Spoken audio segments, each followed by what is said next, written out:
Agora, a informação com credibilidade ganha espaço. Está entrando no ar. O Povo se Defende, com Maurício Picarelli. Minhas comadres, meus amigos, nossa saudação amiga carinhosa, sejam bem-vindos na nossa TV O Estado com o seu programa O Povo se Defende, a vida sem retoques, a vida como ela é, sempre ao lado da justiça, do direito e da verdade, espalhando informações para todo o planeta. Minhas comadres, meus amigos, no programa de hoje nós vamos falar sobre um assunto muito importante que eu chamo a atenção de todas vocês, senhoras, principalmente mamães, papais, família, e jovens, adolescentes, até crianças. Eu vi hoje uma imagem na internet, um vídeo, não vamos colocar o vídeo e nem vou comentar sobre o vídeo, mas que está circulando na internet e já tem milhões de visualizações, de crianças, de 12, de 15, de 13 anos, exatamente fazendo coisas que não deveriam fazer. E o pior disso tudo é que adultos gravam e colocam na internet. É algo que nós ficamos aqui abismados e preocupados com uma situação como essa. Crianças usando de drogas e crianças de 11 anos, 10, 12 anos usando drogas que não sabemos qual é. Maconha não é, crack também não é, cocaína não é. Deve ser assim, êxtase, deve ser essas drogas doidas que tem por aí.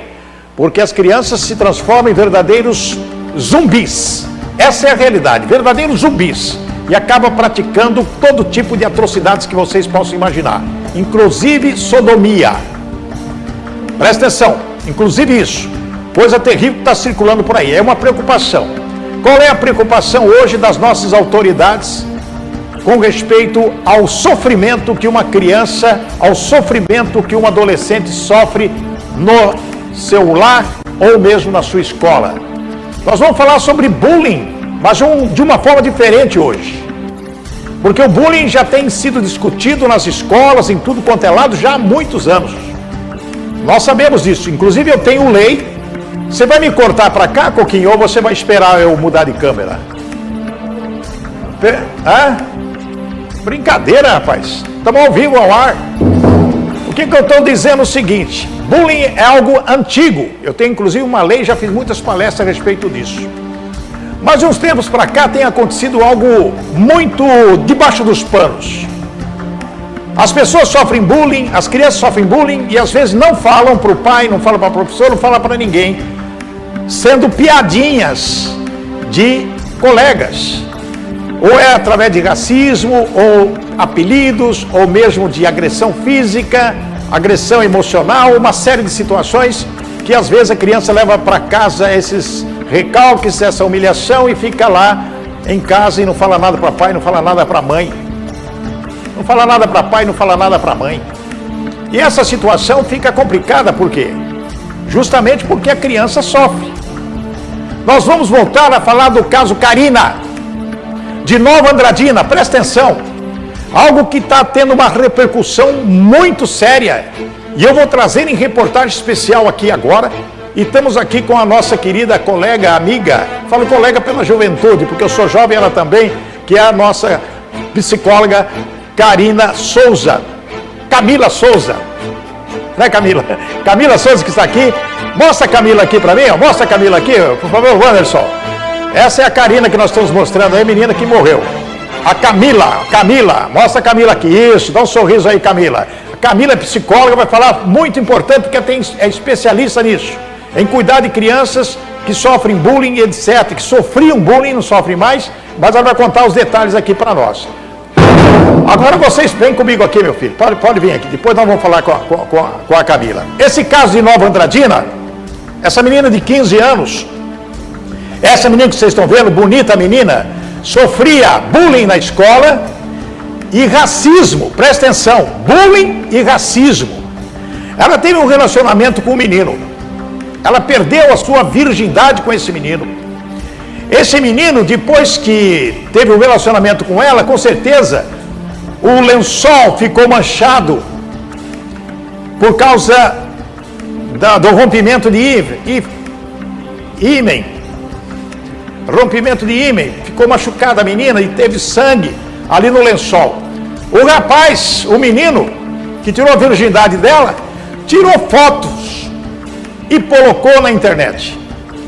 Ela, com muita vergonha, sofrendo bullying, racismo, ficou com medo de que ela também seria exposta à sua nudez na rede de internet, porque o fato acontecido já estava na internet.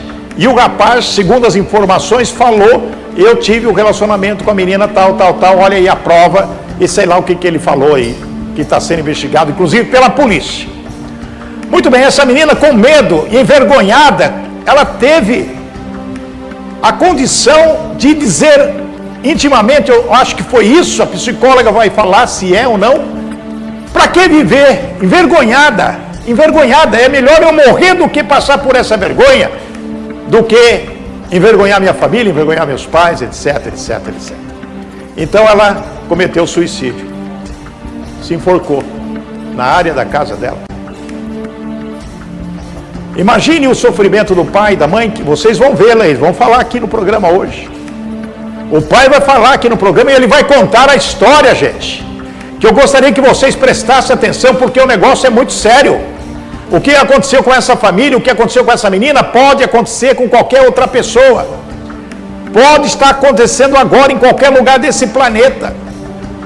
O Antônio Luiz, nosso repórter lá da Rádio Excelsior FM, que está transmitindo esse programa também, ele conversou com várias pessoas lá na cidade e com a psicóloga lá também, lá da prefeitura, sobre esse caso. Então vocês vão prestar atenção na matéria que eu vou trazer e que vocês analisem ponto a ponto.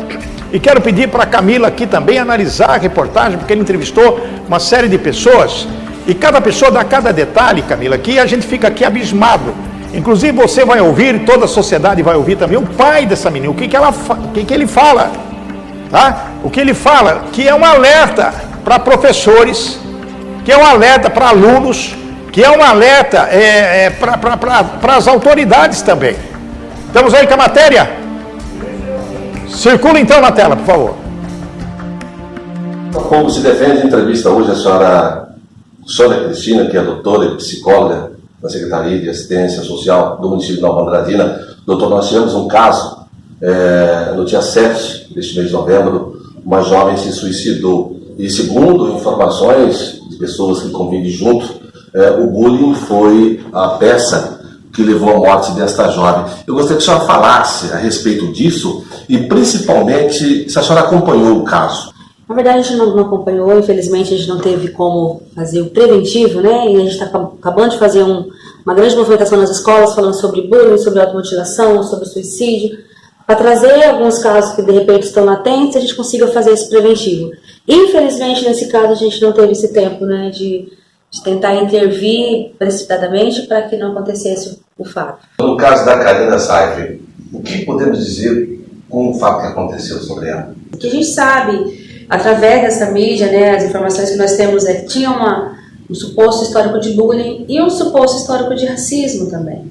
Né? Tem uma questão de vazamento de fotos e filmes íntimos, né, que supostamente seriam os motivos. E tem essa questão do cabelo dela, que é o cabelo afro, né? E ela tinha alguns apelidos por causa disso. Então a gente tem dois casos gravíssimos que a gente precisa até mesmo recortar para trabalhar diferenciado. O bullying e o racismo. O racismo, né? E bem propício na Semana de Consciência Negra, como que o racismo está nas escolas também, está nas relações, e a gente precisa trabalhar, porque são duas questões que mexem com a identidade, que mexem com aquilo que a gente tem de mais precioso, que é a forma como a gente se vê. E a nossa forma como nós nos vemos danificada, ela pode gerar um problema de autoaceitação, de autoimagem, que pode ocasionar meio a sensação de não pertencimento e um desejo da morte como um alívio desse momento de angústia, desse momento de dor.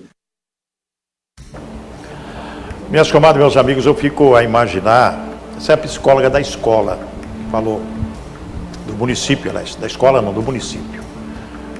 O constrangimento da família, das pessoas, de repente a mãe, o pai vê a menina pendurada, uma corda morta, apenas 15 anos, se investiga o fato e realmente vem a tristeza. Agora eu posso até dizer, e a Camila está aqui para dizer, numa situação como essa, Camila, eu gostaria que você falasse sobre o sentimento que você cuidou já de muitas crianças, né? Adolescentes, no caso. A família, o que a família pensa numa situação quando o filho sofre bullying na escola, humilhação na escola? Porque tem pai que é meio doido e quer matar o cara, né? Quer ir lá na escola e matar em todo mundo. Outros, mas tem que ir com dificuldade. Como que você pode falar? Às vezes a criança não fala, fica quieta. De acordo com a minha experiência, normalmente a família toma um susto, né? Quando a situação estoura. Porque normalmente quando chega nesse ponto, a criança já passou por tanta humilhação, por tanto constrangimento, por tantas coisas que já a abateram tanto, e ela tem medo de contar porque não sabe como vai ser recebida, se será acolhida ou não, né? A família toma um susto. Os pais ficam sem saber o que fazer. Alguns se culpam por não ter escutado o próprio filho, por não ter prestado atenção em alguns comportamentos. Cada criança é uma criança, cada adolescente é um adolescente e cada um reage de uma forma. E muitas vezes, devido às correrias do dia a dia, o pai acaba não prestando tanta atenção nas peculiaridades do comportamento do filho. E aí ele passa a se culpar por não ter protegido, não ter cuidado e ter deixado, entre aspas, que isso acontecesse no ambiente escolar, na rua, enfim. Qualquer lugar, né? Qualquer Agora lugar. você presta atenção, e os nossos queridos também vai ouvir o que o seu Aparecido vai falar aqui. O pai da menina, o Antônio Luiz, conversou com ele, e prestem atenção, minha gente, no que ele fala. Essa parte que ele fala aqui. Gira aí a notícia. A princípio eu não sabia o que estava acontecendo com a minha filha. Até então eu não pude fazer nada, até saber do suicídio dela. Certo. Mas a partir do momento que ocorreu o suicídio e eu vi uns posts de alunos da escola e de outras escolas de ódio e comentando palavras de cunho racista, preconceituosa sobre a etnia da minha filha, aí eu fui entender o que estava ocorrendo na escola. Certo, você fala que além do bullying, preconceito, racismo... Isso, ódio, a pessoa que eles não entendem, que eles não aceitam. A sociedade já tem um padrão de entendimento de pessoas físicas e não aceitam pessoas que são diferentes delas. Certo, na avaliação da família, a gente, em entrevista recém, a um site, a irmã dela disse que ela não gostava do cabelo. Isso, devido à forma como as pessoas comentavam do cabelo dela, a forma que era. Havia muitas piadas com ela. Isso, então eu fiquei sabendo depois da entrevista, do suicídio dela, que os próprios alunos postaram em rede social, que eles faziam isso mesmo e chacotavam, pirraçavam ela. E teve um aluno mesmo que falou assim: eu zoei o cabelo dela mais de hora, nós sentamos lá, ficamos zoando ela, nós odiávamos ela. Então as pessoas faziam isso, e dentro do âmbito escolar. Só para que todo mundo possa entender, você ficou sabendo de tudo isso depois que você perdeu a sua filha? Isso, fiquei sabendo de tudo isso depois que eu perdi minha filha. Qual foi o choque? Não tem como descrever, é indescritível, não tem como você falar o que eu senti no momento. Sabe que o ser humano é movido por ódio e é amor e ódio. Então naquele momento só era ódio. Você prestou atenção, Camila? Ele descobriu tudo isso depois que ela morreu. Depois que ela morreu. Pegou o celular dela e viu lá todos os reclames, todas as frustrações, e que realmente os colegas da escola tiravam fotografia dela e falavam do cabelo dela, porque ela alisava o cabelo. O pai dela é negro, a mãe é branca. Ela tem o cabelo crespinho, igual o meu, assim, né? E ela alisava o cabelo. Quer dizer, uma menina muito bonita. Ela é uma menina muito bonita, entendeu? Inclusive, hoje é moda o cabelo cacheado, né? Se eu tivesse mais rolinho no meu cabelo, eu ia fazer aquele, o pessoal chama de Black Power, né? Que é bonito pra chuchu. É só deixar meio enroladinho. Mas ela sofria esse tipo de constrangimento, de pessoal nas redes sociais denegrindo a imagem dela. O pai descobriu depois que ela morreu. O que conselho você daria para pais? Não importa se a criança parece ou aparenta normalidade em casa, mas às vezes essa criança está triste, às vezes essa criança tem vergonha, às vezes não quer nem ir na escola mais e a mãe não sabe por quê, e o pai às vezes deixa correr, não sabe, não conversa. O que tem que conversar quando a criança chega, o adolescente chega da escola? Qual a primeira pergunta que o pai ou a mãe deve fazer para a criança? Conversem com seus filhos, escutem o que eles tenham a dizer. não existe queixa, não existe nada. Pergunte, vá à escola, vá à reunião de pais, dê atenção. Né? Hoje em dia é muito mais fácil você pagar o tempo do seu filho com o celular. Gostei Senta dessa. na mesa. Antigamente era em frente da televisão, hoje é no celular, né? Janta todo mundo junto, pergunta como é que foi, o que é que está acontecendo. Ah, não está acontecendo nada. Na reunião de pais, conversando com outras mães, você escuta algumas coisas sim. E outra coisa também que é muito comum. Normalmente a criança se queixa, algumas crianças ou alguns adolescentes se queixam, né? E aí o pai diz assim, não, isso é normal, isso passa. Não liga não, não faz isso. Tudo o que é queixado é porque não tá bom. Vai atrás.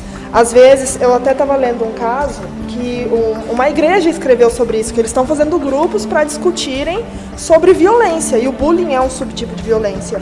E aí o menino disse assim, olha, eu contei para a diretora que eu estava apanhando, e ela disse assim, fica tranquilo, você tem que aprender a se defender.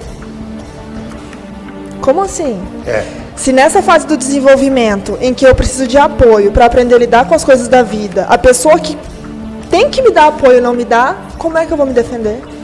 Às vezes, existem várias alternativas para me defender. Às vezes eu posso fugir desse problema. E o suicídio é a última alternativa. Ninguém quer tirar a própria vida, né?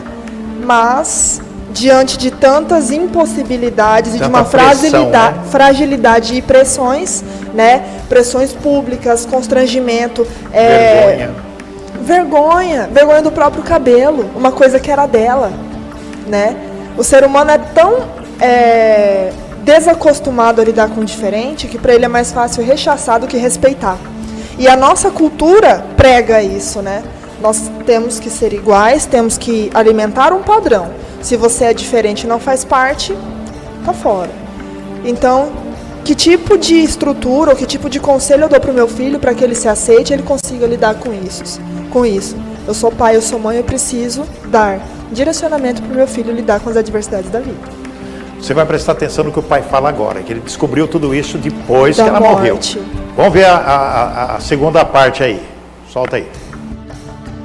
Cida, vendo umas fotos da sua filha aqui, como era o seu relacionamento com ela? Então, eu tinha um relacionamento esse dia, ela era muito amiga minha, era uma pessoa que eu tinha prazer em estar perto dela, a gente fazia de tudo. Pô, você pode ver pelas fotos que eu tenho aqui, a gente sempre estava presente. Aqui ela estava onde? Nós estávamos em Minas Gerais, em São Sebastião do Pontal. No Paranaíba, na Fazenda Vizcaia quando nasceu, aqui em Rosana, Paranaíba, na escola de Paranaíba, aqui na quermesse da família nossa lá no sítio do meu irmão, com as irmãs, aqui na exposição comigo. Ela chegou a conversar contigo, falar a respeito sobre a vida dela lá fora? Há uns 20 a 30 dias antes do suicídio, ela se sentindo meio excluída dos amigos, ela perguntou para mim se eu achava ela uma menina assim, tipo, uma mulher vulgar, porque parecia que as mães das amigas dela estavam afastando ela. Eu falei, mas por que, filha? Eu falei, pai, eu vou te falar, eu não sou mais virgem. E aconteceu uma coisa com um menino que eu gostava na escola, ele aproveitando de chamou para casa um primo dele, eu não sei se foi o primo, e nesse momento eles tomaram alguma coisa, eu acho que tinha álcool na bebida que eles deram para ela, e fizeram o que quiseram com ela, e postaram foto do lençol, e esparramaram para todo mundo. Dessa forma, ela começou até saber para boca de alguém, ela falou para mim. Aí eu falei, não, filha, a princípio, sexo todo jovem vai fazer. Você não tem culpa de nada. Agora, só foi a pessoa errada. Ele não é homem, ele é uma porcaria, é um lixo da raça humana. Essa pessoa que fez isso é um lixo. Deve ter feito com outras. E se vangloriou e foi postar para os outros que eles fizeram. Então ele não é uma pessoa... Para mim, ele tem um desvio de caráter enorme, essa pessoa que fez isso com ela. Certo. Além de tudo isso, preconceito, racismo... Essa parte, então, é a que eu não sabia que ocorria na escola. Essa eu não sabia. Fui saber das próprias pessoas que não gostavam dela que postou depois na internet. Mas ninguém tomou providência? Então, até então, os dirigentes e responsáveis pelo local onde ela estudava diziam que não sabia. Você quer comentar o assunto? Não comentaram. Me chamaram um dia numa reunião e alguma amiga dela foi e contou assim, a Karina tomou remédio. junto com alguma coisa. Aí essa pessoa me chamou na escola, eu fui lá e conversei, a gente ia passar para uma psicóloga. E foi muito recente, 15 dias do suicídio, mais ou menos. A partir do momento que o lençol manchado foi publicado e o menino que tirou a virgindade da menina começou a falar, eu estive com ela e tal, e começou a falar aquelas coisas, ela recebeu a pressão, ficou envergonhada e falou para o pai, confessou ao pai o que tinha acontecido. 15 anos apenas a menina, né? Então, e depois de um certo período, o que pode ter acontecido com ela? O pai falou, não, minha filha, ele explicou aqui, falou, fazer o quê, né? Aconteceu, e o pai apoiou, todo mundo apoiou, mas ficou na cabecinha dela uma vergonha muito grande, né? De ser exposta. Colega de escola. Um ou os outros colegas praticando bullying e racismo. E um que ela se interessou e gostou, levou a menina para a cama e tirou a virgindade dela. Tirou foto. E a menina pensando que tinha tirado foto dela nua, que também ia para as redes sociais. Aí que deu desespero nela. Porque apareceu a foto do lençol manchado e a legenda lá, o menino falando que tirou a virgindade. Eu fiquei com fulana de tal. Para ela receber também bullying, humilhação. Ah, você ficou com fulano, começou aquela conversa no meio da escola com os próprios colegas, né? E a menina acabou colocando uma corda no pescoço e morreu. O que a senhora analisa? Não existe mais o respeito do privado, né? O privado foi violado com os 2 pés, bem dizer assim. E ela mesmo disse, quando ela diz assim, pai, você me vê como uma menina vulgar? Qual era o medo que ela tinha? De ser vista como alguém vulgar e de que as pessoas a julgassem como vulgar. Porque o que é uma mulher vulgar hoje na nossa sociedade? A mulher que, entre aspas, não é vulgar já é julgada, imagina uma que teve fotos expostas na internet e ficou com um rapaz e tomou uma coisa ou outra. Que em casa ela foi bem acolhida, né? Em casa ela teve o amparo e o suporte do pai. Mas e lá fora? Os colegas.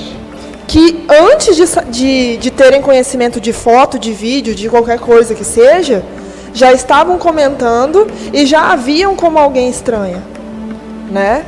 Porque julgar alguém pelo cabelo, pela aparência, é você dizer para a pessoa, olha, você é estranho. Indiretamente. Então, o que pode ter passado em mente foi isso, serei vista como alguém vulgar, não quero ser vulgar. Não havia outra possibilidade, porque uma hora ela teria que sair de casa, uma hora ela teria que ir à escola, uma hora ela queria, sei lá, ir a alguma festa. E Nova Andradina é um ovo, né? É Nova Andradina. Todo mundo se conhece lá. Todo mundo se conhece. É muito pequena, né? E as crianças, todos se conhecem ali. Agora você, meu querido telespectador e a doutora Camila, preste atenção na indignação do pai, o que ele vai relatar agora. É algo que é um alerta para todos, para a sociedade, para professores, para colegas da menina, para todos, enfim. Gira na notícia. Sempre prega que está cuidando, está orientando, está vigiando. Então, no âmbito escolar, nós temos algumas palestras, tem do próprio governo do estado, mas quando ocorre, todo mundo se exime, se esconde. Parece que faz só quando está recebendo seus salários. Eu não tive apoio na passeata da Karina de um professor, de um diretor, de um aluno. Podia usar como uma atividade. Os alunos iam por obrigação, mas eu senti na pele que a família estava sentindo e que a sociedade estava olhando o que estava acontecendo. Mas a escola tem medidas paliativas, falaciosa, e quando acontece se esconde. É covarde. Não tem como explicar quando o Estado ou alguém que está sabendo o que ocorreu, aproveitar a deixa para acompanhar. Vamos mostrar o que está acontecendo. Não me esconder, me ausentar. Vou ser covarde, vou esconder dentro da minha casa e deixar o momento passar. Depois eu faço aquelas palestrazinhas que não surte efeito nenhum. Porque a sociedade está mudando, as crianças estão mudando e está piorando cada vez mais. Nós vimos aquele menino que matou dentro da escola. Nós vimos aquele cara que matou 8 crianças queimadas. E só que a escola não toma conhecimento. Acontece lá dentro, se esconde. Tinha que ter aproveitado o momento, usado a minha filha como exemplo, sair todos os alunos juntos, professores, coordenadores, diretores. Vamos apoiar o que aconteceu dentro da minha escola. aconteceu coisa que eu não estava sabendo, mas agora eu vou apoiar para que não se aconteça. Os alunos falam assim, a escola nem se preocupou. Com o que eu vou me preocupar? É obrigação deles. Por que vão se preocupar? Não foram no sepultamento da menina, nem professor, nem diretor, nem alunos. Não foram. A menina morreu por quê? Por causa de alguns alunos. Ou porque não houve zelo por parte, talvez de até autoridades, e os pais não tiveram oportunidade de saber, de entender o que estava acontecendo, porque a menina ela disfarçava muito bem. Como que a senhora pode analisar a conduta? Não vamos falar da conduta dos professores, porque é o direito de ir e vir, vai quando quer, de maneira que quer, mas a falta de um respeito, de uma solidariedade, de um sentimento de uma menina de 15 anos interromper a sua vida por causa do bullying e por causa da humilhação. Eu acredito que a partir dessa pergunta nós podemos nos questionar qual é o papel da escola hoje. Porque antes, há um tempo atrás, a escola era vista como um espaço de formação de cidadania, de discussão sobre a vida, de preparação para as coisas. Parece-me que a imagem que a escola passa hoje é um espaço onde os pais deixam os filhos de manhã para irem trabalhar, passam a tarde para pegar.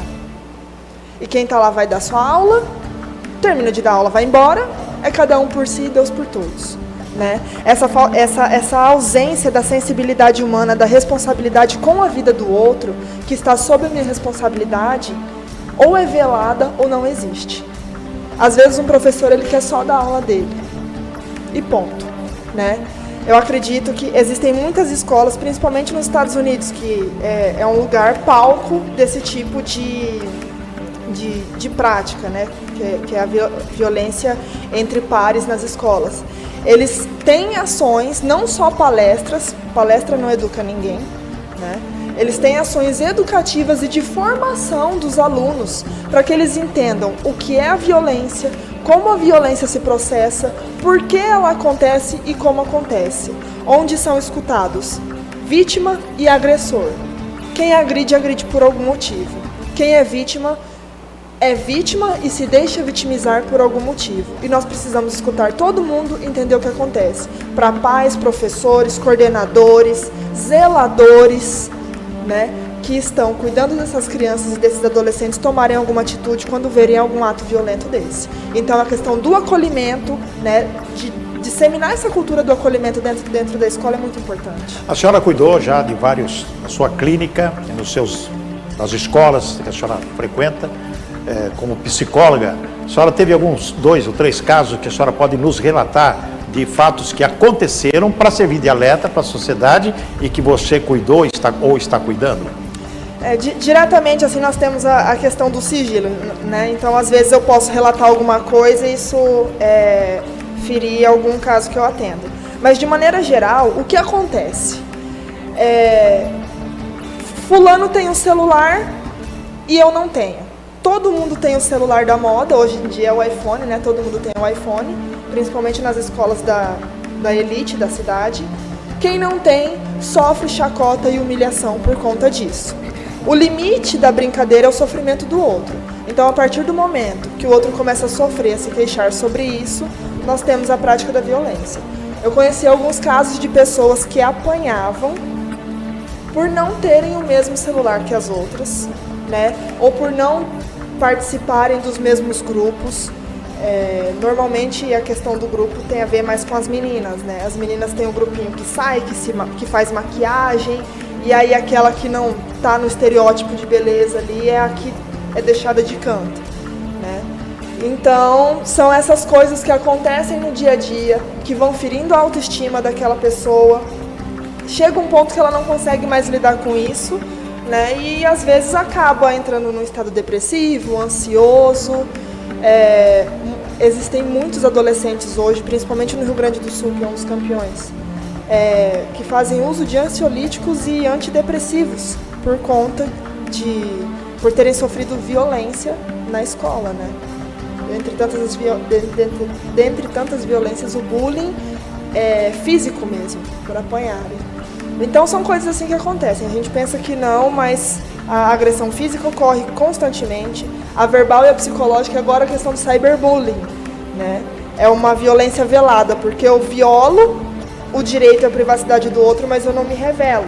Então é muito mais fácil para mim falar mal de alguém, expor uma foto, fazer uma fofoca, né, sendo que ninguém vai saber quem sou eu. E isso que foi o que aconteceu com a menina, né? Isso tem se tornado muito comum. Como que o pai e a mãe identificam que o filho na casa está sofrendo bullying? Qual os sintomas? Tem alguma coisa que, se o pai prestar bem atenção, vai verificar que ele está sofrendo bullying, né? Ou algum tipo de humilhação. Tem alguma característica de sintomas ou não? De maneira geral, prestar atenção. Se o seu filho se a criança é muito comunicativa, participativa dentro de casa, se ela começa a ficar embotada, ter prejuízo nas atividades do dia a dia, perder a vontade de ir para a escola, prejuízo nas notas, prejuízo no desempenho, né? Crianças pequenas que têm dificuldade na linguagem ainda, elas ficam agressivas, ou se não ficam agressivas, elas ficam muito inibidas, né? Ansiedade. Ansiedade tem sido um dos sintomas prevalentes. A ansiedade não é só quando a pessoa come demais ou quando ela faz coisas demais. É quando a pessoa se retrai também e deixa de fazer coisas. E oscila entre um estado deprimido e ansioso. Então são coisas que o pai pode prestar atenção. Mas principalmente, pergunta. Está acontecendo alguma coisa? Você está diferente? Percebi que ultimamente você tem conversado sobre isso ou não tem conversado, ou tem saído demais ou não tem saído. O que é que está acontecendo? Eu posso te ajudar de alguma forma? Pergunte sem querer punir. Pergunte querendo saber o que é que está acontecendo e querendo saber como você pode ajudar. A senhora que tem contato com alunos que sofrem bullying e com professores. Os professores não percebem que está acontecendo alguma coisa com o aluno, porque na classe ele tem que ter algum comportamento também, de ficar lá cabisbaixo, quieto, não responde, não aproveita nada. E os professores não percebem isso? Alguns professores percebem, principalmente quando vem a questão do trabalho em grupo, né? Não vamos fazer com fulano porque fulano é assim, assim, assado. Alguns professores que eu tive oportunidade de trabalhar, eles por terem alguma representatividade com aquela turma e uma identificação mesmo com os alunos, eles diziam, olha, é importante que vocês respeitem uns aos outros, vocês são diferentes, mas vocês precisam trabalhar juntos. Ele corta o ciclo da exclusão. Alguns professores fazem vista grossa, terminam de dar a aula dele, e outros, existem professores que entram na brincadeira também. Você acha que o professor Com certeza. Com os alunos? Com certeza.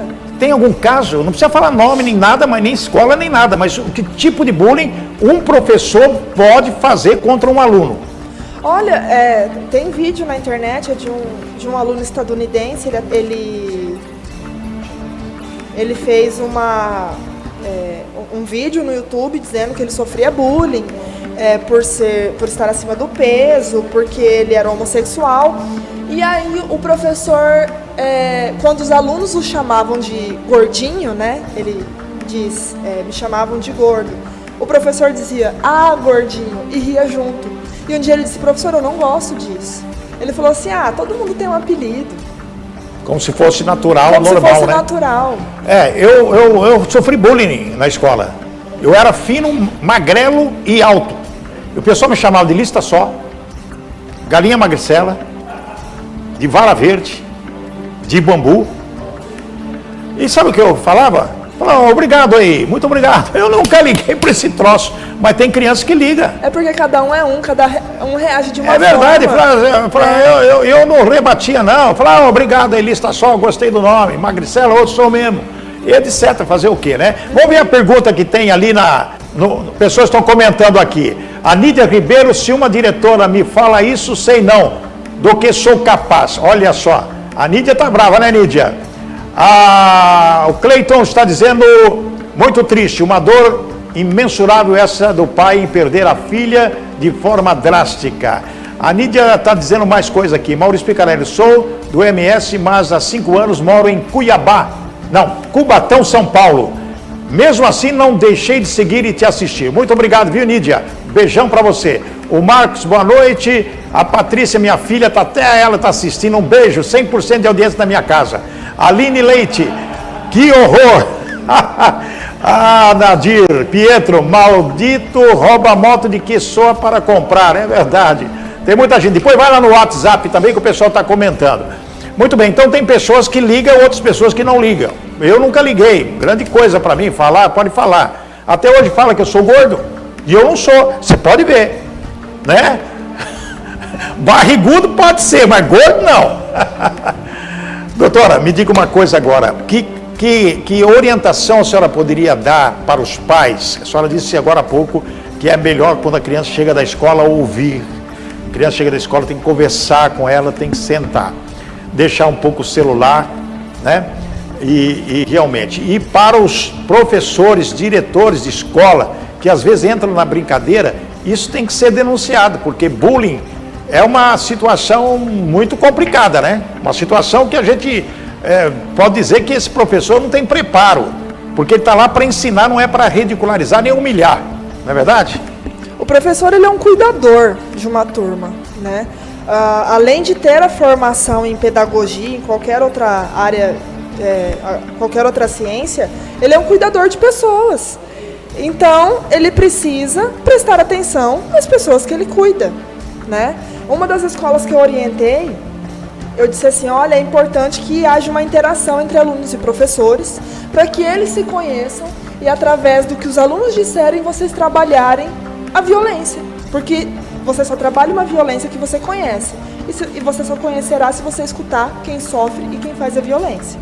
Roda de conversa, feira literária, discutir mesmo abertamente sobre o assunto. Existe um tabu sobre isso, né? O bullying, por ser uma tipificação de violência, o constrangimento, a rechaça, a exposição, são crimes. Se a criança ou o adolescente não responde, quem responde é o pai ou o responsável. Então, eles precisam ter noção da gravidade disso. E lugar melhor que a escola não tem. Porque você escuta o ponto de vista de cada um, entende o jeito que eles processam a informação e faz uma intervenção efetiva. Se ele não entende que aquilo lá é um crime, que o pai dele pode ser preso, agora ele já entende e começa a lidar melhor com as questões dele que o fazem agredir alguém. Ou então ele entende que ele sofre um tipo de violência, ele tem liberdade para chegar no professor ou no coordenador da escola e dizer que sofre aquele tipo de violência, para que faça isso parar. Né? Adulto também sofre bullying? Principalmente em que casos? Ambiente de trabalho. Ambiente de trabalho. Ambiente de trabalho, onde existem... É semelhante à situação da escola. Existem as panelinhas, entre aspas, né, que alguns estudos dizem das panelinhas. Quem não se encaixa naquele perfil, naquele padrão, e quem não segue o ritmo ou se enquadra na cultura da empresa, sofre algum tipo de exclusão ou de brincadeirinha.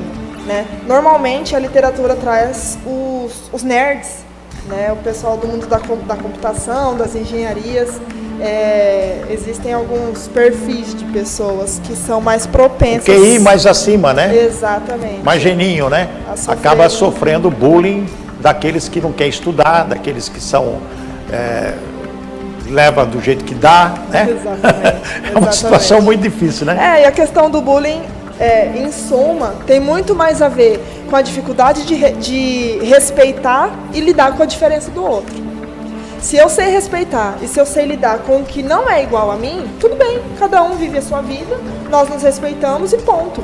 Né? Mas por que eu preciso incitar o outro? Uma menina sofria bullying porque era bonita demais, muito linda. A menina, nós mostramos em reportagem aqui, e até morreu por causa disso. Além de ser humilhada por muito tempo, o pessoal cismou de bater nela e matar a menina. Né? Já fizemos reportagem, não foi só um caso, já foi vários casos também. E também, a pessoa, não existe pessoa feia. Para mim isso não existe, aí é brincadeira. Mas a pessoa fala, você é muito feio, você parece um caveira, você parece isso, parece aquilo, fica denigrindo a pessoa. Né? Isso também é bullying. Sim, claramente. Essa questão da menina ser muito bonita, né? Muitas vezes a pessoa, sem querer, fere o outro. Na verdade, o outro se sente ferido, né, pela beleza extraordinária de alguém. Então, o problema está em quem agrediu, não em quem foi agredido. Como é que eu lido com isso? O que eu faço com isso? Eu não tenho culpa de ser bonito ou não, de ser feio ou não. Verdade. Quem é que inventou um padrão de beleza? É. Agora, o problema é eu ser bonito ou eu ser feio aos seus olhos, e aí você não gosta, você vai e me agride? Que tipo de pessoa é essa? Que mentalidade é essa? Né?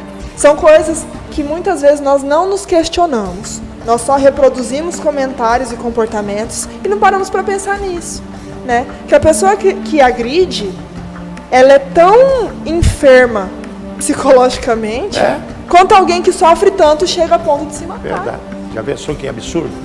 Camila, muito obrigado pela sua presença, muito que simpática, agradeço. viu? Obrigada. Essas explicações aqui, e com certeza você vai voltar no programa quando a gente tiver outros assuntos. Eu sei que você não é somente domina esse negócio de bullying, como também outros temas que é muito importante de uma psicóloga aqui no nosso programa. Muito legal a sua participação, tá bom? Eu que agradeço. Muito obrigado. Muito obrigada. Agora tem um recado da Energisa para você. Vamos lá, Girando, mostra aí.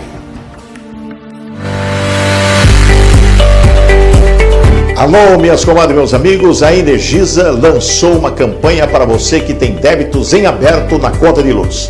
São condições e vantagens especiais e muita facilidade para que você possa regularizar ainda hoje todas as pendências que tem com a Energisa.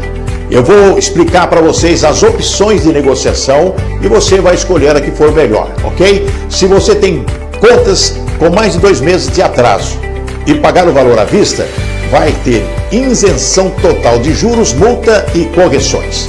Agora, se você quiser parcelar seus débitos, também pode.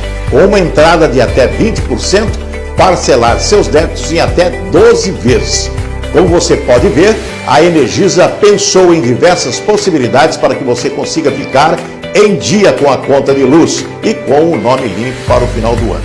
Não é verdade? Então vá até a agência de atendimento Energisa mais próxima de você e negocie da forma que você achar melhor. Energisa, ligada na sua energia. Minhas comadres, meus amigos, Polícia Rodoviária Federal em Operação Égide, tirando pessoas de contrabando, coisa terrível. Eu quero mandar um abraço aos policiais rodoviários federais, esses meninos que trabalham noite e dia, com um efetivo inclusive reduzido. Vocês estão vendo aí, ó, olha só a apreensão. Olha quanto carabina isso aí, ó, o que é, hein? Armas, munição e drogas também. Cigarro, eletrônicos, tudo isso passando pelo estado de Mato Grosso do Sul. Polícia Rodoviária Federal em ação. A Polícia Rodoviária Federal, em parceria com a Secretaria Nacional de Segurança Pública, desenvolveu a operação batizada como Égide, que desde o mês de julho deste ano reforçou o combate ao tráfico de armas, drogas e produtos contrabandeados. A operação acontece em vários estados brasileiros, inclusive aqui em Mato Grosso do Sul. Essa operação, a Operação Égide, ela é uma operação desenvolvida pela Polícia Rodoviária Federal, coordenada pelo Ministério da Justiça e Segurança Pública, né? Para a PRF ela envolve vários estados. Nós temos a operação que ela foi originariamente pensada para o combate à violência no estado do Rio de Janeiro, principalmente com relação à erradicação e à diminuição do número de roubo à carga, né, na região metropolitana do Rio de Janeiro. E também, da mesma forma, aproveitando de uma expertise que a PRF já desenvolveu em várias outras grandes operações, em operações de grandes eventos, em operações nacionais, né, nós estendemos essa operação para o Égide de Fronteiras e Égide de Corredores. Né. Égide de Fronteiras nós colocamos todos os estados da região sul do país, e juntamente com o Mato Grosso do Sul. Então nós temos Mato Grosso do Sul, Paraná, Santa Catarina e Rio Grande do Sul atuando, né, com a Égide de Fronteira, fazendo frente aí no combate à criminalidade, aos crimes transnacionais, principalmente nessa região. Nos estados de São Paulo, Minas Gerais e Goiás, nós temos a operação Égide de Corredores. Corredores porque são estados que darão acesso, né, ao Rio de Janeiro, né, e por onde também passam esses ilícitos transnacionais. Além de tudo, ainda temos uma fronteira seca, na sua grande maioria, né, e isso facilita muito esse trânsito e o tráfego de veículos e de pessoas, né, através de vários pontos de acesso, acabam acessando nosso país por vários meios, né, por várias localidades, em várias localidades. E nós, na nossa atuação hoje, nós somos responsáveis, por exemplo, por aproximadamente 70% de toda a droga apreendida durante a Operação EGID. Colocando uma lacuna de tempo, de 10 de julho até 12 de novembro, né, a PRF em Mato Grosso do Sul, ela foi responsável por aproximadamente 70% da apreensão de droga ocorrida em todos esses demais estados que eu já citei, e assim como também em 50% aproximadamente nas apreensões de cigarros contrabandeados. Cigarros, na sua grande maioria, cigarros produzidos aí no país vizinho, no país do Paraguai, que entram no nosso território nacional e vão para grande parte vão para toda parte do nosso país. Muito bem, parabéns à Polícia Rodoviária Federal com esse trabalho muito importante em defesa de toda uma sociedade. O que eu gosto de falar e de ver é o Departamento de Inteligência das nossas polícias. Secretaria de Segurança Pública de todo o país tem o seu setor de inteligência. A Polícia Militar tem, a Polícia Rodoviária Federal tem também, o Exército tem, Marinha Aeronáutica, a Polícia Federal também tem.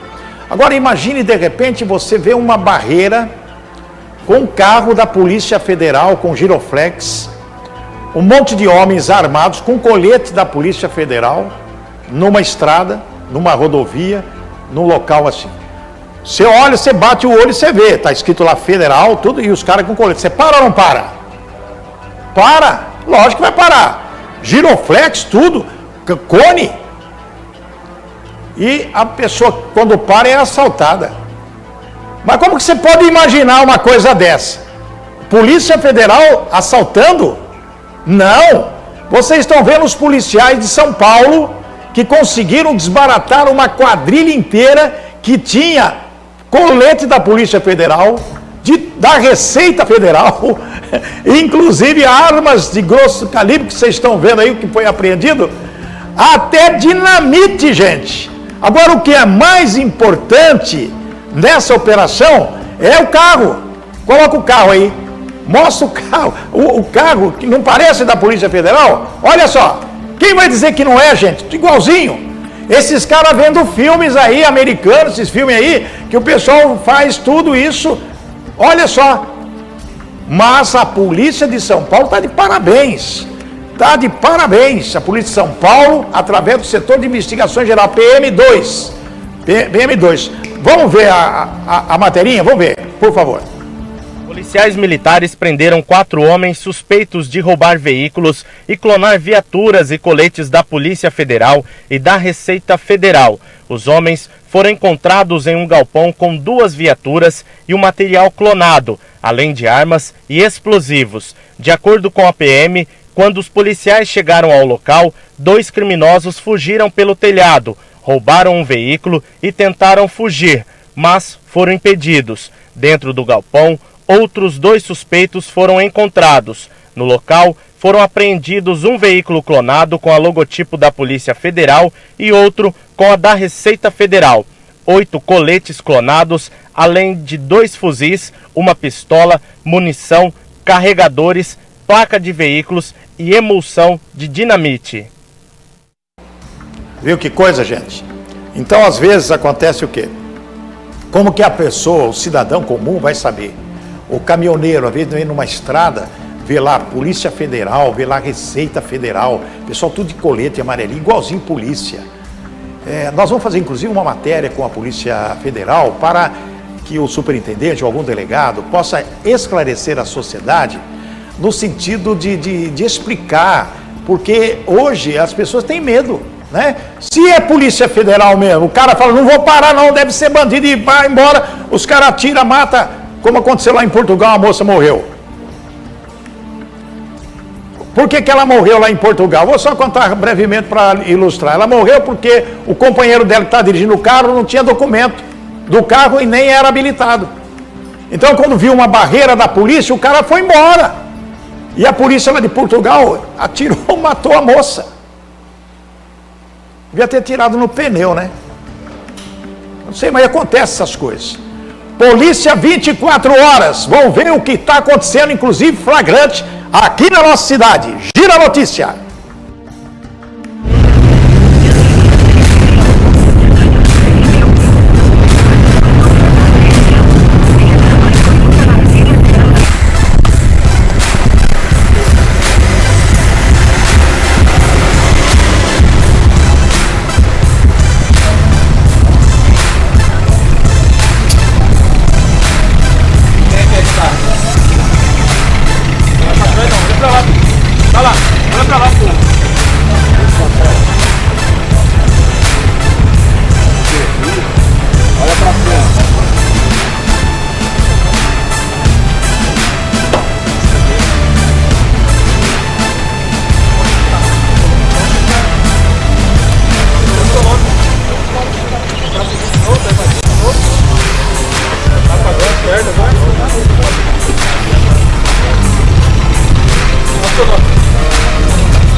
Nenhuma? Olha pra 230 mil habitantes, uma das maiores delegacias do estado. E trabalhamos aqui com bairros muito populosos, onde existe muita incidência de crime, ocorrências de furto, muito uso de droga, homicídios, né? Então a gente verifica que os crimes estão correlacionados, principalmente envolvendo a questão de drogas, uso de álcool excessivo. Então a Polícia Civil tem agido diuturnamente no combate desses delitos. Bota essas molas aliviadas nesse grupo, porque hoje vocês pegaram O que é isso? Maconha? maconha. Aí no meio, no entanto, desceu e ninguém vê. Eles quando chega, Ô filho.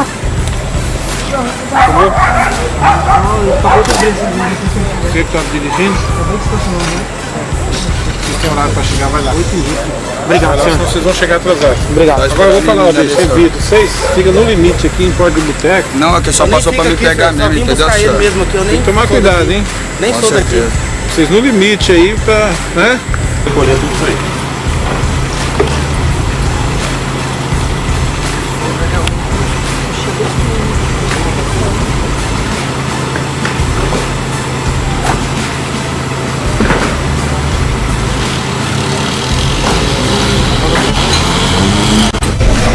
Seu pai, você ainda tá na rede, seu pai? Tá foda, hein? Demorou. Você sabe que por favor.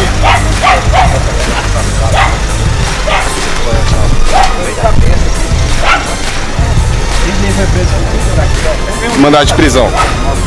Isso aqui a gente checa no sistema. Aí no nosso sistema aparece aqui. Vou tampar o nome dele aqui. Aparece aqui. Opa, deixa eu voltar aqui. Ele aparece aqui o sinal do giroflex. Quer dizer que ele tem um mandado de prisão, tá? Em aberto, pela justiça. Certo? Então quando é feita a abordagem, é feita a checagem. A gente vê que tem um mandado de prisão e a gente já recolhe ele. Isso, exatamente. O que você tá respondendo, fera? Acho que é o 57. Quando que foi? O ano todo.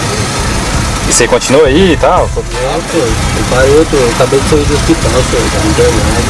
Tem que tomar até remédio. Quantos anos você tem? 2. Então, né? Quantas você usa o usuário também ou não? Não, senhor. Esse é o objetivo da nossa operação, coibir a prática de delitos, principalmente visando tirar de circulação essas pessoas que têm estado à margem da população e praticado delitos.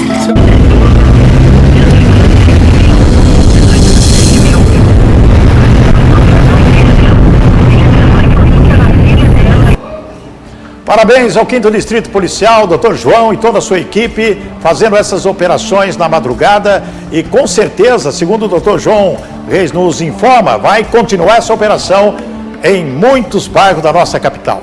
Agora, já ouviram falar no bairro Santa Felicidade?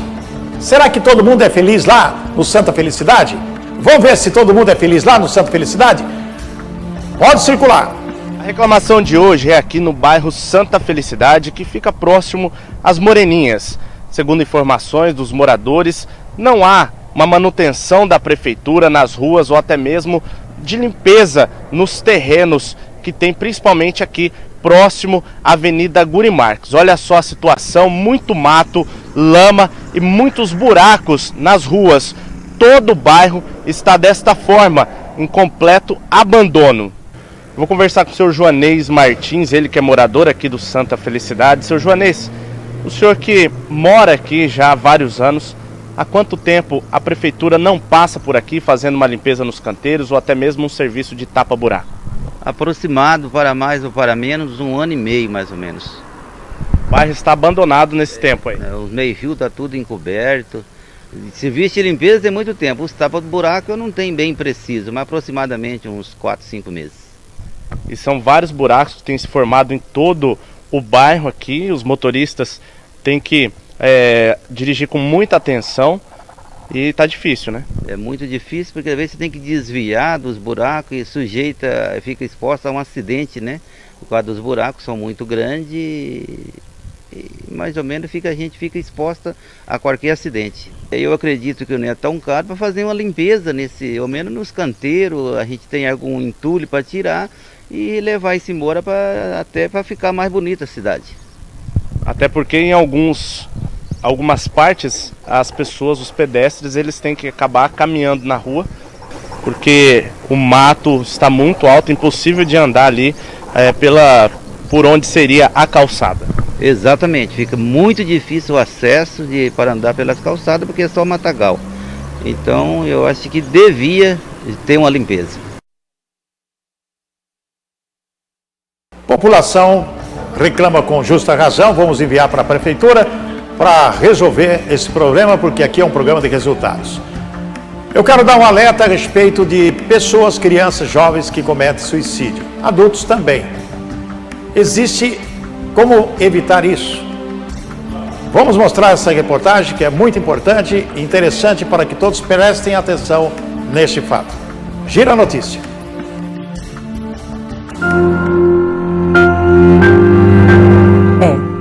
Muito difícil, porque envolve assim uma multidão de sentimentos, né? Então assim, você falar de uma coisa que quem está de fora talvez não entenda o que passa na cabeça de um suicida. Minha mãe, por exemplo, presenciou todos os casos onde aconteceram que eu tentei me matar, né? Não na hora, óbvio, porque senão ela ia impedir, mas ela participou do meu resgate, por exemplo, né? As pessoas, elas me julgam pelo que eu sou, elas me odeiam pelo que eu sou, elas querem me agredir pelo que eu sou, que é uma coisa que eu não posso mudar. E por que eu vou aturar isso? Por que eu vou ficar aqui recebendo isso? Qual o sentido de ficar aqui recebendo isso?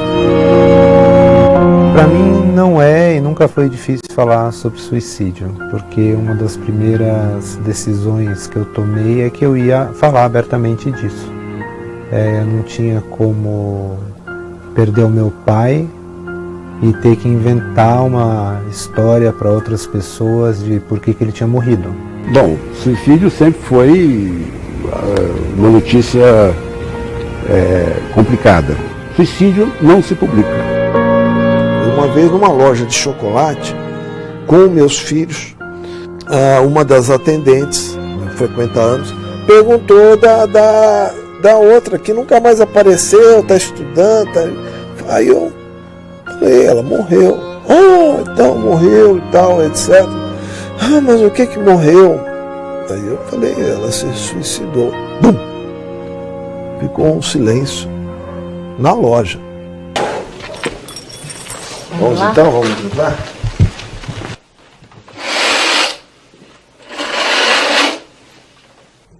Sou pai de 3 filhos e a minha filha mais velha, Arielle, já se foi, vítima de suicídio. Há 3 anos, 3 semanas e meia, resolveu nos deixar. Uma quinta-feira, no final da tarde. Tinha almoçado com ela e deixei umas 3h30 da tarde em casa. E no final do dia estava combinado, perto das 7 horas, de eu passar lá para pegá-la e os meus outros 2 filhos para irmos lanchar numa lanchonete ali perto, como de hábito.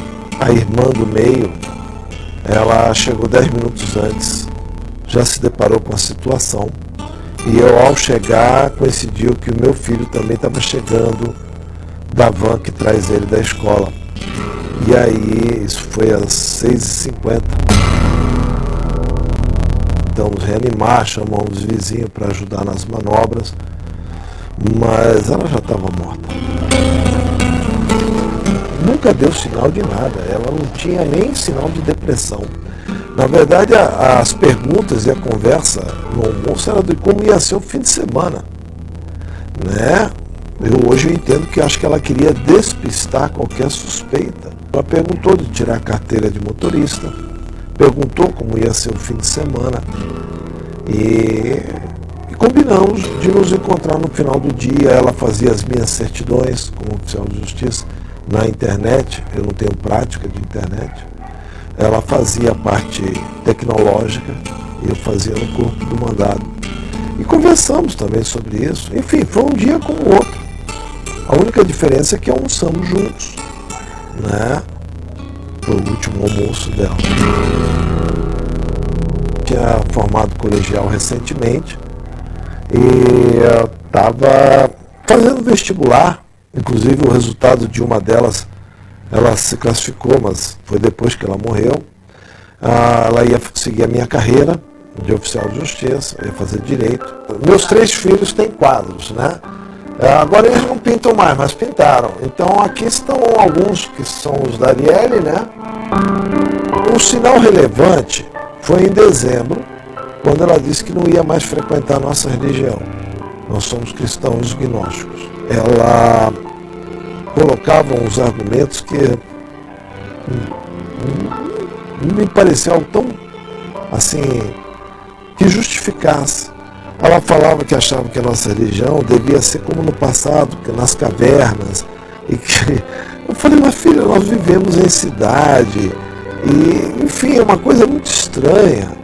E o fato é que eu abracei no final, eu falei, olha filha, seja feliz, você decide o que quer da sua vida, né?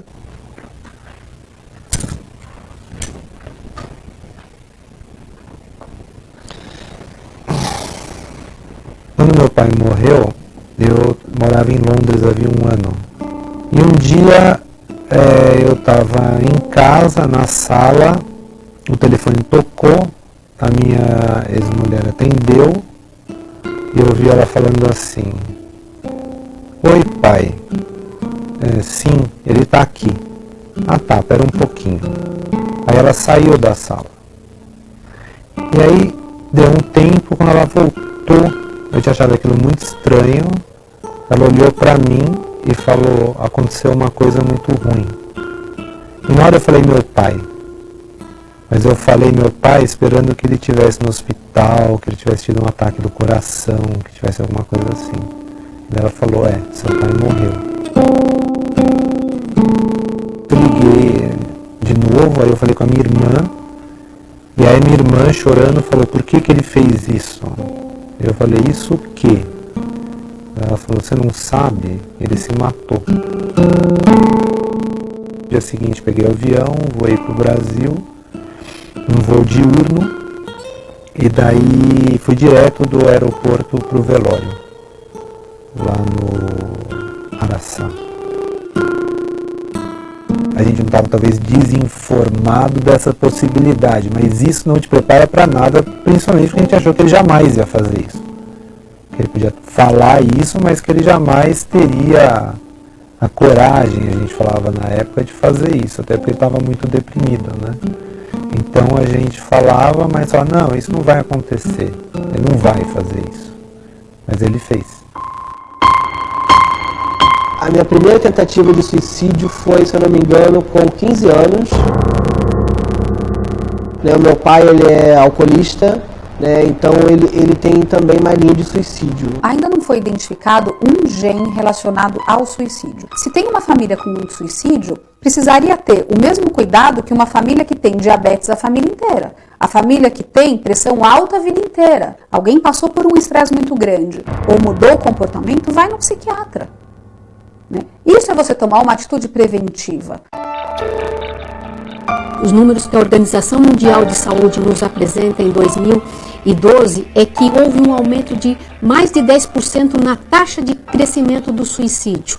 Nós tivemos quase 2.000 mortes no Brasil nesse período, o que representa mais de 30 mortes por dia, o que é um número assustador. Agora, o que chama mais atenção é que o Brasil é o 8º país em número absoluto, o que representa uma perda grande, e é o primeiro na América Latina. Nós temos números mais assustadores na violência, no homicídio, mas os nossos números de suicídios é bastante preocupante se nós pensarmos que é algo que nós podemos evitar, é uma morte evitável. Se identificado, tratado, nós não vamos perder tantas pessoas como temos perdido. Bom, é difícil falar sobre suicídio porque há toda uma mitologia social em torno dos suicídios. Coisa que não passa com homicídios, coisa que não passa com outro tipo de violência. Qual é o temor, inclusive jornalístico? Também os jornais, em geral, não trabalham muito com o tema do suicídio. O tabu da cobertura da imprensa é mundial. No mundo inteiro existe um silêncio sobre, é um pacto silencioso que a mídia tem de não cobrir o suicídio, mas tem mudado muito. O fato de ter sido criado o Setembro Amarelo, que o ano passado, por exemplo, no Brasil, eu nunca vi tanta cobertura sobre o suicídio, cobertura muito bem feita, matérias muito bem elaboradas e adequadas para a cobertura do suicídio. Mas com a criação do Dia Mundial também de combate ao suicídio, tem mudado um pouco essa cobertura no mundo inteiro. O suicídio entrou bastante na minha agenda porque eu peguei os pioneiros entre os homens-bomba no Oriente Médio. Eles iam num caminhão cheio de bombas e se matavam no acampamento do exército americano, por exemplo. Eu tenho um problema, porque minha mãe se matou. Mas ela pertencia a um mundo que não é o das artes, dos espetáculos, ela não era famosa, ela era uma pessoa que sobreviveu à Segunda Guerra Mundial, mas deixou toda a família por lá, morta nos campos de concentração nazistas. Ela sofria, ela vivia deprimida. Então, eu me regozijo porque nada foi publicado, e também não tinha que ser publicado. Porque a dor, a miséria aumentariam muito mais. O que existe de novo nesse campo é umas regras divulgadas pela ONU. Não é a censura ao suicídio, é o comedimento na publicação do suicídio. Eu fui uma das revisoras do último documento da Organização Mundial da Saúde em relação ao suicídio. E lá eles falam que é muito importante poder falar sobre o suicídio, que isso vai diminuir índices desde que sejam tomadas alguns cuidados. Acho que tem melhorado muito a cobertura, mas a gente via muito matérias tratando do método com muitos detalhes, então como é que a pessoa se matou, o que é que ele fez, então não tratar diretamente do método para não estimular isso aí, para não divulgar também os métodos de suicídio. Não mostrar a foto do local, o método utilizado, não mostrar a foto da pessoa que se matou, principalmente a foto dela morta, claro, porque infelizmente a gente pega ainda muito isso e hoje a gente pega muitos vídeos no YouTube com suicídios. Não dá uma relação causa e efeito, por exemplo, se matou porque saiu do emprego, se matou porque terminou o relacionamento, porque a gente sabe que o suicídio é muito maior do que só uma causa. Sempre mostrar e sempre falar sobre quais os sintomas e sinais que a gente observa e aonde procurar ajuda. Também não colocar culpados, então foi por culpa de fulano, foi por culpa da família. Mas a gente sente a culpa quando a gente menos espera. A gente fica elucubrando essa culpa.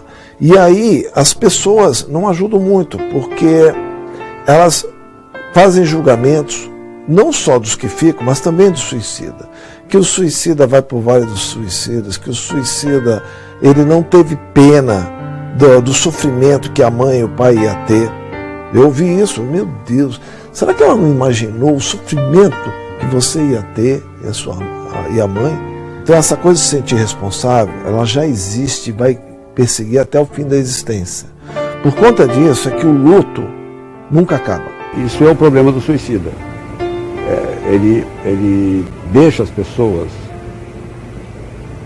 que ficam vivas com um enorme fardo.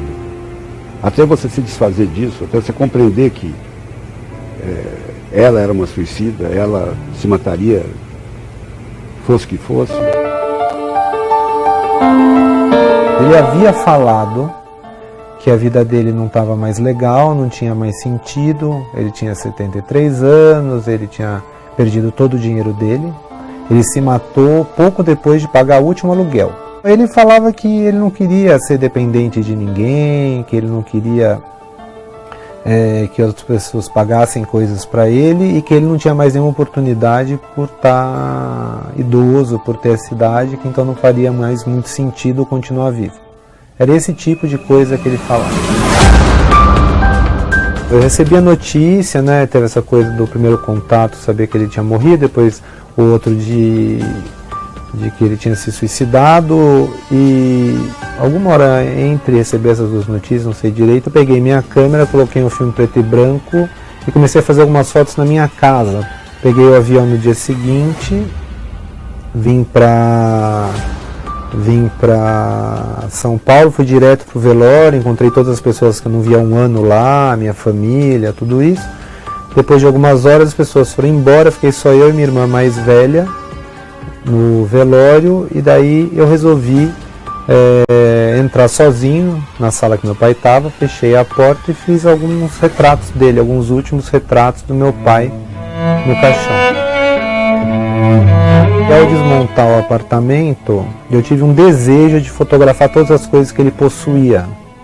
Mas tudo, assim, eu falei, vou fotografar tudo, vou fotografar cada folha de papel, cada clipe, cada não sei o quê. E aí 2 semanas depois, eu resolvi experimentar umas roupas dele, que a gente já pôs todas as roupas num saco, levado para casa de uma amiga da minha mãe, para ficar com algumas coisas. E ao colocar uma camisa, eu senti que a camisa tinha o perfume dele. E além do perfume, tinha uns fios de cabelo. E ao sentir o perfume, que era o perfume que ele usou a vida toda, aquilo me deu um clique. E eu falei, eu vou me fotografar usando as roupas dele. É a única forma que eu tenho de estar perto fisicamente do meu pai. De alguma forma ainda, de tocar nele. São 52 fotos onde eu coloquei tudo, desde calça, sapato, meia, cueca, camisa, camiseta, o colar dele, o relógio, os óculos. E foi meio um processo, assim, eu tirei essas fotos sempre na mesma posição, né, contra um fundo cinza, com os olhos fechados, né, e eu usei uma luz que faz uma espécie de halo ao redor, assim, foi uma série de decisões inconscientes que eu tomei, e depois acabaram criando um trabalho meu, que chama As Roupas do Meu Pai. Eu cheguei a ver o trabalho do André, me mandaram umas fotos, ele com as roupas do pai, eu achei um trabalho magnífico, acho que um trabalho que ajuda a ressignificar o luto, né? a passar pelo luto. E achei que é uma forma muito bonita da gente poder falar do assunto e da falta que a pessoa faz. Porque a gente trabalha muito para que a forma como ela morreu não seja mais importante do que a forma que ela viveu.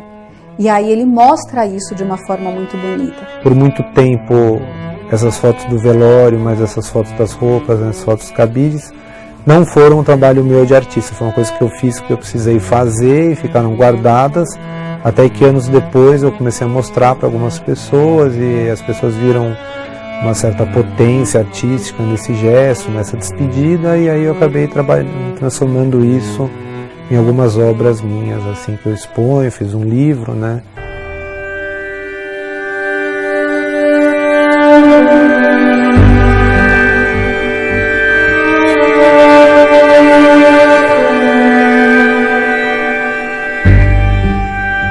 Desse edifício, ao lado, caem muitas pessoas, mas não sei se é suicídio. A morte é um tabu na nossa sociedade. Isso fica evidente por uma série de transformações que houve no tratamento da morte ao longo dos séculos. Então a morte nunca foi tratada culturalmente como ela é tratada hoje. A morte foi hospitalizada, ela foi silenciada e a população pouquíssimas vezes tem contato direto com a morte. Por exemplo, os velórios não são mais em casa, rapidamente as pessoas são enterradas hoje em dia em menos de 24 horas, né? E o próprio luto foi encurtado, tanto nos trajes como falar sobre a pessoa que morreu, né? Se uma pessoa passa de um mês falando da pessoa que perdeu, já é tido como patologia, depressão e tal. O suicídio ele acontece sem hora, dia marcado e fora de um hospital, que é o lugar predominantemente da morte na nossa cultura. Ele acontece por escolha da pessoa, e a pessoa escolhe a forma como vai morrer. Então ele vai, de uma certa forma, transgredindo uma série de restrições que existem em torno da morte. E ele traz a morte de volta para o cenário cultural. A morte que estava lá no hospital, distante, afastada, ela, pelo suicídio, é recolocada na cultura. Un fenómeno en 1774, a 200 años atrás, Goethe, o autor alemán, publica un romance que se llamó Sufrimiento do Jovem Werther. O jovem Werther, pelo romance do Goethe, né, ele estava apaixonado e ao se ver recusado por sua amada, ele fica decepcionado e com isso ele tenta contra a própria vida. Segundo a imprensa do período, esse suicídio relatado por Goethe originou uma onda de suicídios na Alemanha. Houve uma repercussão ali na região, toda documentada, e várias outras documentações posteriores vieram confirmar de que houve um aumento do modo como ele tirou a própria vida. A gente pega situações de contágio, muitas vezes a hora que a pessoa está na ambivalência, que a gente chama. Ela ainda não decidiu o que ela vai fazer, mas aí ela tem esse estímulo muito grande. Quanto maior a identificação que ela tiver com aquela pessoa que se matou, maior o risco que ela se encontra. Porque ela vê como a saída que eu preciso tomar para também sair desse sofrimento. A gente tem que pensar o que seria exatamente o contágio. A ideia de contágio, ela vem da epidemiologia das doenças infectocontagiosas. A questão da dengue, a pessoa, qualquer profissional da área de saúde coletiva vai falar, não, é água parada. Não adianta passar repelente, não adianta queimar o mosquitinho com a raquete. Então, o que é a água parada no suicídio? São as relações estruturais que a gente tem. Então, se a gente quer resolver o problema, é aqui, não é matando o mosquito, a raquetada, passando repelente. Então, assim, essa tentativa de evitar o contágio é como se a gente tentasse evitar que existisse, se isolar, vou ficar numa bolha onde não entra o Aedes. E não adianta, não tem essa bolha. A gente tem só uma prova disso, que é quando Marilyn Monroe se matou. No caso dela, foi simbólico e foi assustador, porque no primeiro mês depois do suicídio dela, outras 179 pessoas se mataram acima da média normal de suicídios. Atribui-se o acréscimo a Marilyn, ao efeito contagiante de uma atriz poderosíssima, né, que se mata. Dando exemplo no Japão. Todo mundo sabe que um dia depois do vestibular tem uma onda de suicídio de adolescentes. O que eles fazem? Eles põem a polícia na rua. Antes eles fizeram aqueles paredões nas pontes, né, tapumes, para impedir. Agora eles colocam a polícia na rua e pedem para os pais trancarem os adolescentes em casa. Então o problema é a relação rígida, de exagero, de competição, que massacra os adolescentes. E os impedimentos que acontecem podem resolver naquele dia, entendeu? Mas o problema estrutural continua. Em Japão existe mais suicídio que homicídio. Em Brasil é exatamente o contrário. Existe muito, pero não pouco, muito mais homicídios que suicídios. Pero marca uma característica nacional. Em situação de crise, o japonês se mata e o brasileiro mata o próximo. Quando teve aquela onda de suicídios em série que aconteceu naquelas indústrias da China, aquilo estava absolutamente ligado ao trabalho, porque as pessoas ficavam 24 horas trabalhando, elas não saíam das esteiras de trabalho, né, de manufatura. Como pode alguém ficar trabalhando 24 horas de fralda, porque não pode levantar para ir no banheiro? Porque é essa a situação. Como melhorar isso é tirar desse trabalho aviltante, desumano, ter outras condições de trabalho. Assim como a morte é um tabu ainda muito grande na nossa sociedade, o suicídio ainda vai ser um tabu acima da morte. Porque as pessoas confundem muito, elas acham que suicídio tem relação com coragem, com fraqueza.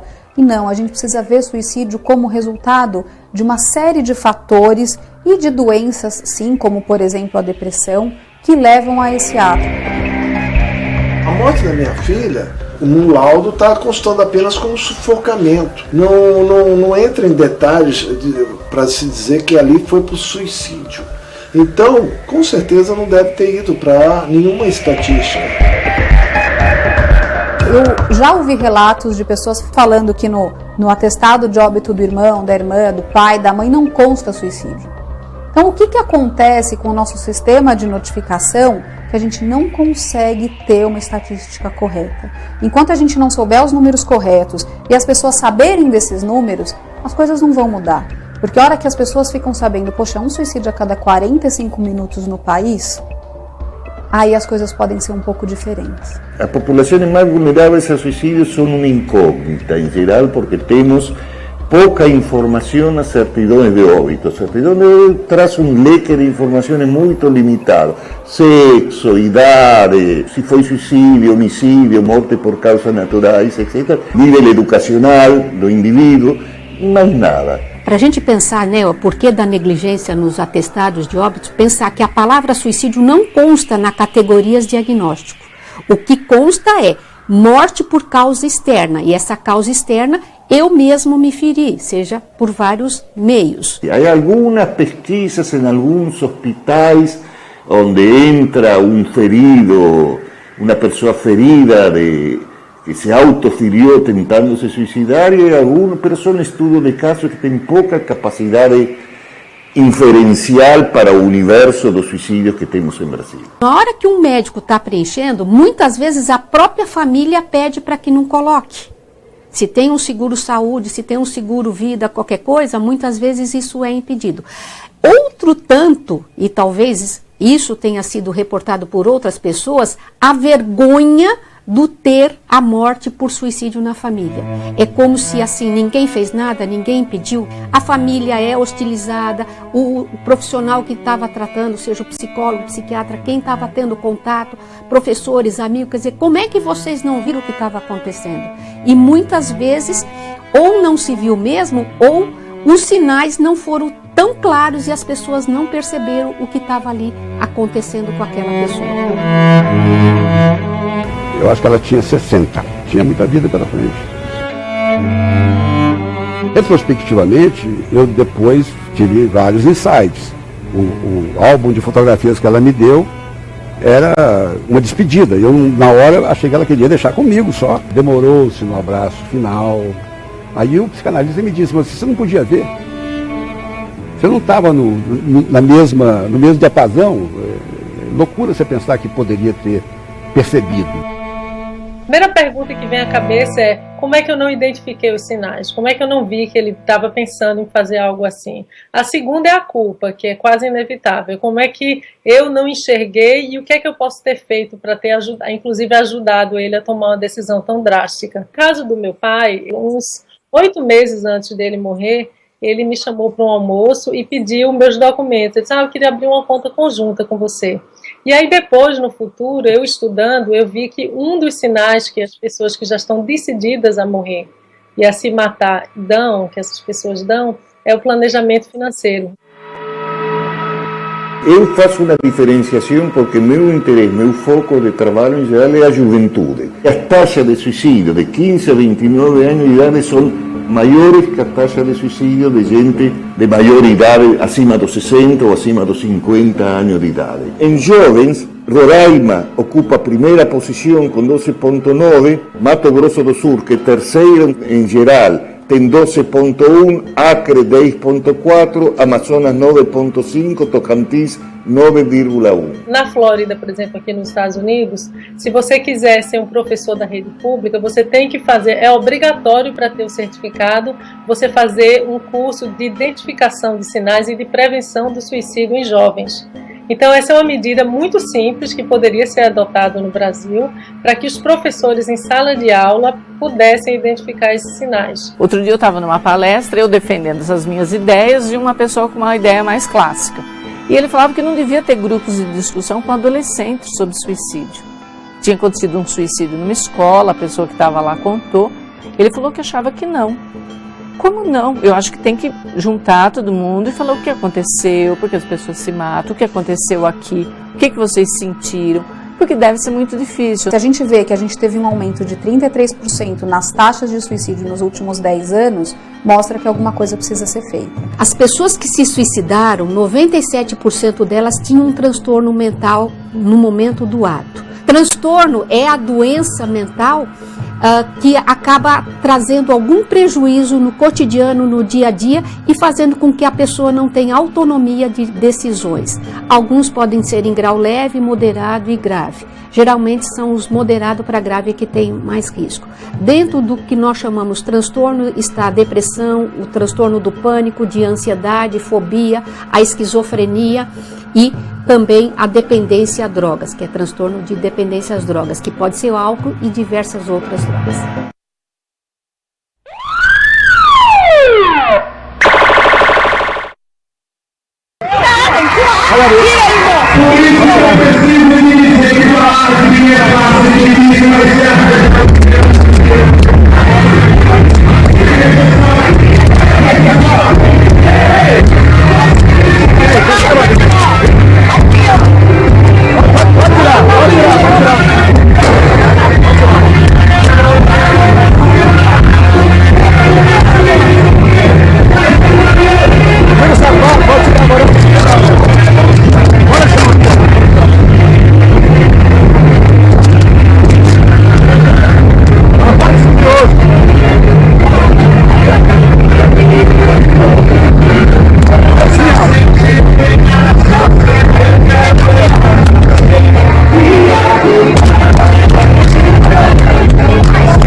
jornal Estado tem orgulho de sua história. Afinal de contas, são 14 anos de muita dedicação e um jornalismo sério e comprometido com o Mato Grosso do Sul. Agora, olhamos para o futuro no intuito de continuarmos oferecendo informação de qualidade, com credibilidade